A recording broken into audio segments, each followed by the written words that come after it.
അധികാരത്തോട് ഒരു ആർത്തിയുമില്ല. ഐഷ പോറ്റിയുടെ വാക്കാണ്. കോൺഗ്രസിനോടൊപ്പം ചേർന്ന് പ്രവർത്തിക്കാൻ തീരുമാനിച്ച ഐഷ പോറ്റിയുടെ വാക്ക്. ഐഷ പോറ്റി 3 തവണ LDFിൻ്റെ CPMൻ്റെ MLA ആയിരുന്നു. കൊട്ടാരക്കരയിൽ നിന്ന് മത്സരിച്ച് ജയിച്ച് MLA ആയ ആളാണ് ഐഷ പോറ്റി. അവരാണ് പറയുന്നത്, എനിക്ക് അധികാരത്തോട് ഒരു ആർത്തിയുമില്ല, പിന്നെ എന്തിനാണ് കോൺഗ്രസ് ചേരുന്നത്?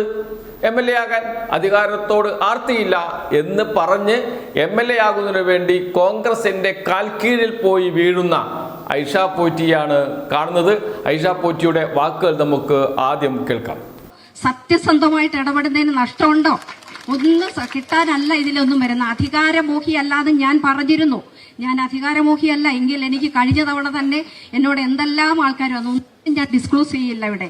പക്ഷെ ഒന്നും ഞാൻ സൗമ്യമായിട്ട് എനിക്ക് ആരെയും കുറ്റപ്പെടുത്താൻ എന്നെ ഒരു പ്രസ്ഥാനമല്ലേ വളർത്തിയ വർഗ വഞ്ചകയിൽ തുടങ്ങി എനിക്ക് വലിയ ഭാഷ വശമില്ല, മാതിരി മ്ലേച്ഛ ഭാഷകളൊന്നും. അതൊക്കെ വരും. നിങ്ങൾ ഓർത്തോളുക, ഞാൻ അങ്ങനെ ഒരാളല്ല. വലിയ വാഗ്ദാനങ്ങളാണ് ഐഷ പോറ്റിക്ക് നൽകിയിരിക്കുന്നത് എന്നാണ് അറിയുന്നത്. UDF ജയിച്ചാൽ മന്ത്രിയാക്കാം എന്നുവരെ പറഞ്ഞിട്ടുണ്ട് എന്ന്. ആലോചിച്ചു നോക്കണം കോൺഗ്രസിന്റെ ഒരു ഗതികേട്. CPIയുമായി അകന്നു നിൽക്കുകയാണ് ഐഷ പോറ്റി. പാർട്ടി ചുമതലകളിൽ നിന്ന് ഒഴിവാക്കിയിട്ടുണ്ട്. ഒഴിവാക്കണമെന്ന് ഞാൻ പറഞ്ഞു, അതുകൊണ്ട് ഒഴിവാക്കിയതാണ് എന്നാണ് പറയുന്നത് ഐഷ പോറ്റി.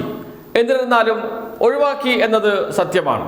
എന്ന് വെച്ചാൽ ഇപ്പോൾ CPIഎമ്മിൽ ഒരു ചുമതലയുമില്ല.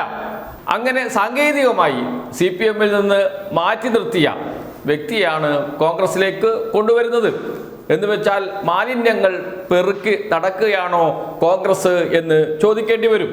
കഴിഞ്ഞ ദിവസം മറ്റൊരു മാലിന്യം CPIഎം വിട്ടുപോയിരുന്നു. അദ്ദേഹം CPIഎമ്മിൻ്റെ സ്വയം പ്രഖ്യാപിത വക്താവായിരുന്നു. റെജി ലൂക്കോസ് BJPയിലാണ് ചേർന്നത്. പിന്നീട് അദ്ദേഹത്തിൻ്റെ ശബ്ദമൊന്നും കേട്ടില്ല. അന്ന് BJPയിൽ ചേർന്ന ദിവസം വലിയ വാർത്തയായിരുന്നു, ചർച്ചയായിരുന്നു. 2 ദിവസം മഴ പെയ്താൽ മരം പെയ്യുമല്ലോ എന്ന് പറയുന്നത് പോലെ സോഷ്യൽ മീഡിയയിൽ ചില ചർച്ചകളൊക്കെ കണ്ടിരുന്നു, പോസ്റ്റുകളും കണ്ടിരുന്നു. അതുപോലെ ഇതാ CPIഎമ്മിൽ നിന്ന് പുറത്തേക്കുള്ള വഴി തുറന്ന് കൊടുത്ത ഐഷ പോറ്റി നേരെ ചെന്ന് കയറിയത് കോൺഗ്രസിലാണ്. എന്ന് വെച്ചാൽ CPIഎമ്മിൽ നിന്ന് പുറത്താക്കുന്നവർക്ക്, CPIഎമ്മിൽ നിന്ന് പുറത്തേക്ക് പോകുന്നവർക്ക് നല്ലൊരു താവളം അവിടെയുണ്ട്, വാതിൽ തുറന്നു വെച്ചിട്ടുണ്ട്. നേരെ പോയാൽ നിയമസഭാ സീറ്റ് ലഭിക്കും, അതുകൊണ്ട് കോൺഗ്രസിലേക്ക് വരൂ എന്ന് പറയുകയാണ്.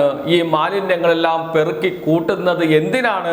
കോൺഗ്രസ് തദ്ദേശ സ്ഥാപനങ്ങളിലേക്ക് നടന്ന തെരഞ്ഞെടുപ്പിൽ വിജയം നേടിയിട്ട് പോലും ആത്മവിശ്വാസമില്ല.